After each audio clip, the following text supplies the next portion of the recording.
최근 둔촌주공 재건축 과정에서 조합과 시공사 사이의 갈등이 주목받고 있습니다. 얼마 전에는 3프로TV에 조합 쪽 관계자가 출연하기도 하였는데요. 3프로TV 방영 이후 시공사가 잘못한 것은 없지 않냐, 어찌되었든 조합이 계약을 체결한 것은 맞지 않냐와 같은 말이 많이 나오고 있습니다. 이는 재건축, 재개발 과정에서 생기는 분쟁이나 도시 및 주거환경정비법의 특수성에 대한 이해가 부족한 경우에 충분히 가질 수 있는 의문인데요. 오늘은 재건축 조합은 어떤 특수성이 있길래 조합원들이 그런 주장을 하고 있는 것인지에 대해 설명해 드리겠습니다. 일반적인 법률 관계를 상정해보면 내가 당근마켓에서 100만원에 주고 물건을 샀는데 다른 사람들은 80만원을 주고 산다고 해서 그 사실만으로 내가 계약을 물릴 수는 없을 것입니다.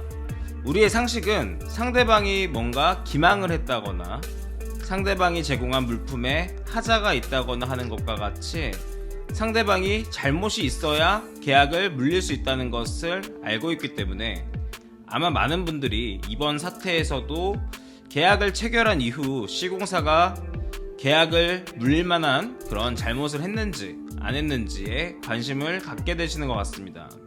그런데 회사나 조합의 법률관계는 개인의 법률관계와는 다르게 보셔야 합니다. 개인의 경우 내 선택에 내가 이익을 보고 내가 손해를 보면 되는 것이지만 회사는 수많은 주주가 소유하고 있는 것인데 회사의 이익이 되는 행위를 경영진이 대신 해주는 것이기 때문입니다. 따라서 주주의 이익과 회사의 경영진의 이익이 다를 수 있고 조합 역시 조합원 개개인의 이익과 조합의 조합장의 이익이 다를 수 있습니다. 회사의 경영진이나 조합의 조합장이 모든 행동을 마음대로 할 수 있게 할 경우 주주나 조합원에게 손해가 발생할 수 있기 때문에 법에서는 일정한 행위의 경우 행위에 앞서 주주총회, 조합총회 등의 결의를 할 것을 요구하게 됩니다. 일정한 지분 이상의 주주, 조합원의 찬성이 없는 행위는 할 수 없게끔 규정하고 있는 것이고 이를 위반할 경우에 따라서는 그 행위의 효력을 부정하기도 합니다. 특히 회사의 경우에는 계속해서 영업활동을 하며 회사에게 더 많은 돈을 벌게 해주는 것이 경영진의 이익에 부합하는 경우가 많기 때문에 그나마 문제가 덜하다고 할 수 있는데요. 조합은 그 특성상 조합원의 이익보다 조합장 개인의 이익을 추구하는 편이 조합장 개인의 입장에서는 훨씬 큰 이익을 누릴 수 있는 경우가 많다고 할 수 있습니다. 예를 들어 조합이 비용을 50억 원 아끼게 되면 조합원이 1000명이라고 가정할 때 조합장에게는 고작해야 500만 원의 이익이 생기는 반면 50억 원을 아끼지 않고 그 웃돈의 10%를 여러 편법으로 받게 된다면 5억 원의 이익이 생기게 되는 것이죠. 조합과 거래하는 여러 업체들도 이런 구조를 잘 알고 있기 때문에 조합장과의 관계에 특별히 힘을 쓰게 됩니다. 더욱이 조합은 실제로 자기 돈이 있는 것이 아니라 땅을 제공하고 일반 분양을 받을 때까지는 금융기관이나 시공사로부터 대출을 받아 운영자금으로 사용하게 되기 때문에 상당히 오랜 기간 동안 금전적으로 허덕이게 되고 더욱더 금전적인 유혹에 취약할 수밖에 없는 것이죠. 이렇게 조합장과 조합원 간의 이해가 상충하는 경우가 많이 생길 수 있기 때문에 도시 및 주거환경정비법 제45조에서는 총회의 의결을 거쳐야 하는 사항을 규정하고 있습니다. 법조문을 보시면 아시겠지만 정관의 변경, 자금 차입의 이자율 및 상환 방법, 조합원에게 부담이 되는 계약, 정비사업 관리업자의 변경 등을 모두 총회의 의결을 거치도록 하고 있는 것을 확인할 수 있습니다. 조합장의 일탈로 조합원들이 피해를 분담하는 것을 방지하고 조합장의 사익을 도모하는 것을 견제하는 장치라고 생각하시면 되겠습니다. 이번 둔촌 주공 사태에서는 이 중에서 제1항 제10호의 관리처분 계획의 수립 및 변경, 제4항에 정비사업비가 100분의 10 이상 늘어나는 경우를 보셔야 하는데요.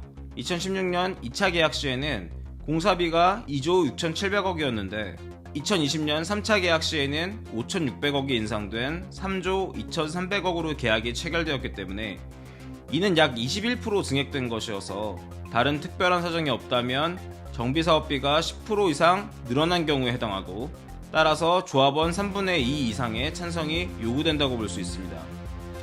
이와 관련해서 총회가 없었던 것은 아니고 조합에서는 2019년 12월에 임시총회를 가졌습니다. 당시 조합장은 공사비가 5,600억 원 이상 올라가기는 했지만 조합이 받을 수 있는 분양금액이 평당 3,550만 원으로 높아져 조합원들이 부담하는 금액은 오히려 줄었다고 자료를 제시하였고, 조합원들은 자신에게도 이익이 된다고 생각하여 이 결의에 찬성을 하였습니다. 그런데 이 당시 법적으로 둔촌주공은 2,910만 원밖에 분양가를 받을 수 없는 상황이었는데, 조합원들의 부담이 커지지 않는 것처럼 보이기 위해 전 조합장 쪽에서는 3,550만 원의 분양가를 가정해서 금액을 산출하고, 그 덕분에 조합원들의 찬성을 얻을 수 있었던 것입니다. 여기 표를 보시면 2019년 12월 총회를 기준으로 조합원이 내야 할 돈이 50평을 신청하는 경우에는 기존에 2억 납부였다가 1억 5천만 원 납부로 줄어들었다는 점, 34평을 신청하는 경우 1억 9천만 원을 환급받는 것에서 2억 6천만 원을 환급받는 것으로 늘어났다는 점이 보이는데요. 단순히 생각해도 조합원 입장에서는 변경을 통해 5천만 원에서 7천만 원 정도 이득을 보는 것이라고 볼 텐데, 여기에 찬성을 안 할 이유가 있을까요?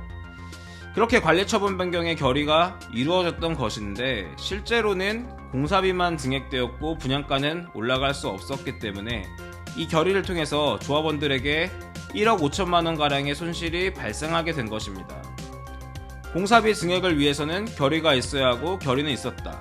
그런데 그 당시 결의를 통과할 수 있었던 가장 중요한 부분, 즉 조합원들이 더 부담할 돈이 생기지 않고 오히려 조합원들에게 더 유리해진다는 내용이 있었기 때문에 조합원들 입장에서는 찬성을 한 것이었는데, 사실은 애당초 법적으로 그것이 불가능한 상황이었다는 것, 뭔가 이상하지 않으십니까? 조합장은 왜 공사비를 5,600억 원 올려주면서도 조합원들에게는 더 유리한 조건이라고 하였을까요?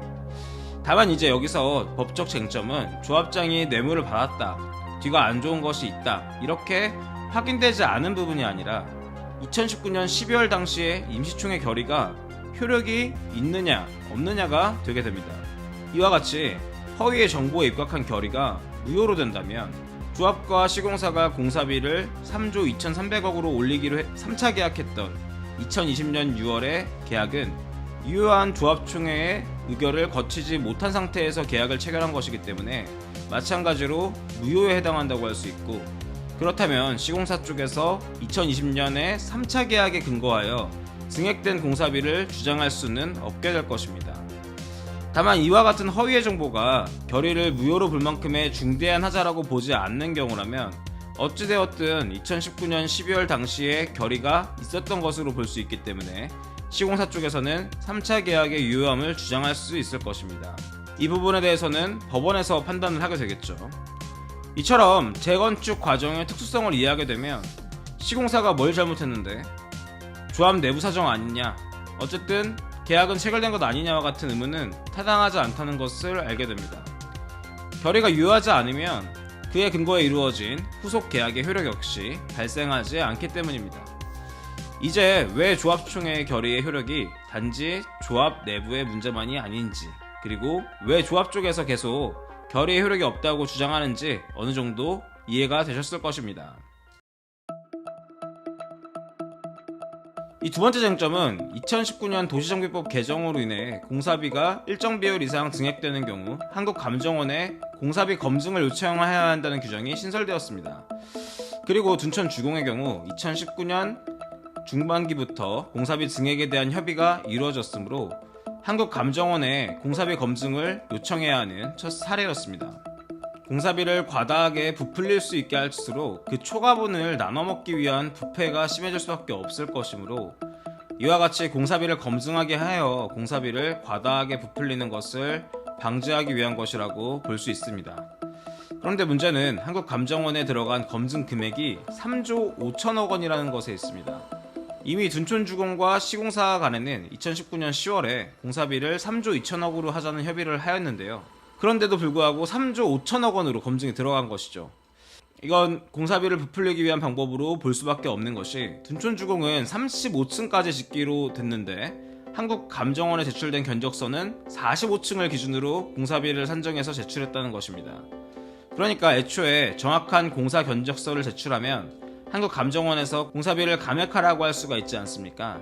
그러니까 애초에 더 큰 공사를 하는 것처럼 해서 3조 5천억짜리 견적서로 검증을 신청하고 한국감정원에서 이에 대해 약 3천억 원을 감액할 것을 권고하자 전 조합장과 시공사 쪽에서는 결국 3조 2천억 원의 공사비가 타당하다는 얘기라고 주장을 하였다는 것이죠. 35층짜리로 3조 2천억 원으로 검증을 신청해서 적절한 공사비에 대한 판단을 받아야 하는 것인데 45층짜리 3조 5천억 원으로 검증을 신청해서 3조 2천억 원의 공사비가 적절하다는 답변을 받는 것이 정상적이라고 볼 수는 없을 것입니다. 그리고 이 자료는 시공사가 만들어서 조합에 전달한 자료이기 때문에 시공사 역시 이 현장에 45층짜리 아파트가 지어질 수 없다는 것을 알고도 공사비를 부풀리기 위해 45층짜리 아파트를 짓는 것처럼 견적서를 만들었다고 볼 수 있겠습니다.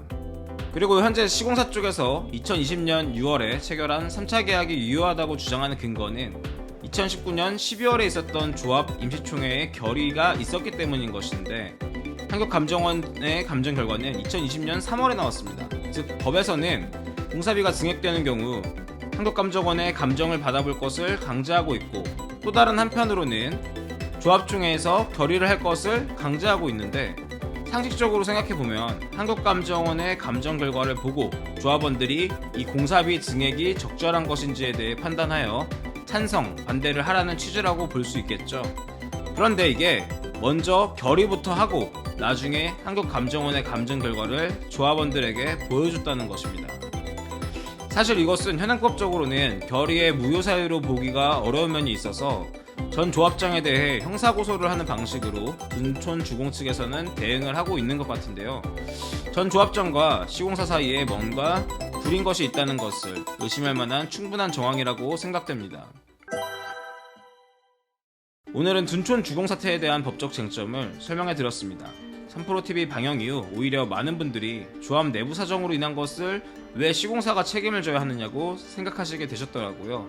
그런데 앞서 설명해드렸던 것처럼 조합의 법률관계는 개인의 법률관계와는 다른 부분이 분명히 있고 법에서도 일정한 요건을 갖추지 못할 경우에는 조합의 법률행위의 효력을 무효로 보고 있기 때문에 조합 내부 사정이라는 것이 단순히 조합 내부 사정만으로 볼 수는 없다는 점을 말씀드리고 싶었습니다. 그리고 사실 3프로TV에 출연한 조합 쪽 출연자분이 최대한 객관적인 입장에서 말을 하려고 노력하였기 때문에 전 조합장의 비리나 이런 부분에 초점을 맞추지 않은 것이지 공사비를 부풀린 견적서를 한국감정원에 넣은 점이나 법적으로 불가능한 분양가를 기준으로 금액을 계산해 조합원들에게 이득이 되는 것처럼 해서 결의를 받아낸 것들을 봤을 때 조합 입장에서 앞선 결의와 계약의 효력을 인정하기가 어렵지 않을까 하는 그런 생각이 듭니다. 물론 조합은 정말 다양한 사람의 모임이기 때문에 조합원 중에서 긴 분쟁을 감당하기 어려운 분들도 많이 계시겠지만 개인적으로는 분명히 조합 쪽에서도 당초의 조건에 비해 시공사에게 많은 양보를 해왔던 만큼 시공사 쪽에서도 어느 정도의 도리는 지키는 것이 맞지 않을까 싶습니다.